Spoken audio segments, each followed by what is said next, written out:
All right, I'm standing here with head coach Tom Bohrer. Coach, it looks like this is the first time ever that both the varsity and freshman 8 defeated Brown in the same day. Your thoughts first overall on the team's effort? Obviously, I think the effort of the team was very good, and the racing went like we had been chatting about it since spring break. Just some real technical calls and values of our stroke that we were able to kind of push through today on. So I was with the freshmen. The JV boat finished less than a second out of beating Brown. If that would have happened, it would have been a really great day. But I think that that boat still raced very well. They showed a lot of poise, being down and then basically pulling even at the end. It was a big day for us, and I think that it shows hopefully the overall strength of our program. And then with that in mind, this is the second straight year that you've had a freshman 8 boat defeat Brown. You have a lot of freshmen from last year on the varsity 8 crew. Can you just talk about that, building the program and developing it? Yeah, a lot of it is just trying to search the right kids that want to come to BU and row for us. That's part of it. We're kind of in our second or third recruiting cycle now. So, and I think kids are looking at BU now as a strong program that we're able to attract good talented kids to come here.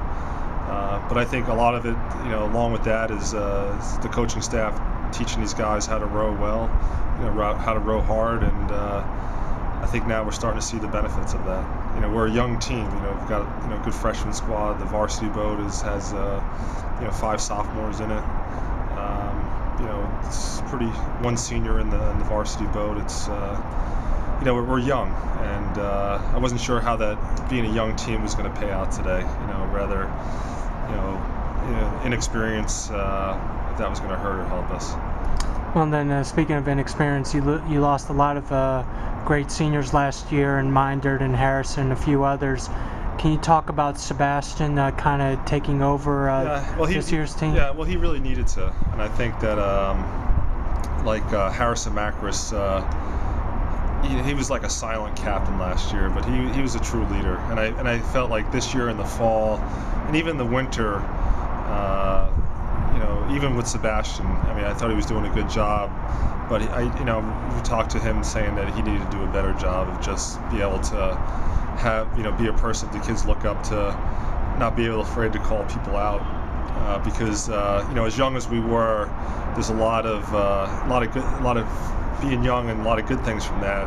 Being young, also there's a lot of immaturity, and I think it really takes leadership across the board, whether it's Sebastian or one of the juniors, sophomores, and we even talked to the freshmen about really kind of sticking up for each other and kind of watching over each other so that they're making good choices and doing the things that they need to do.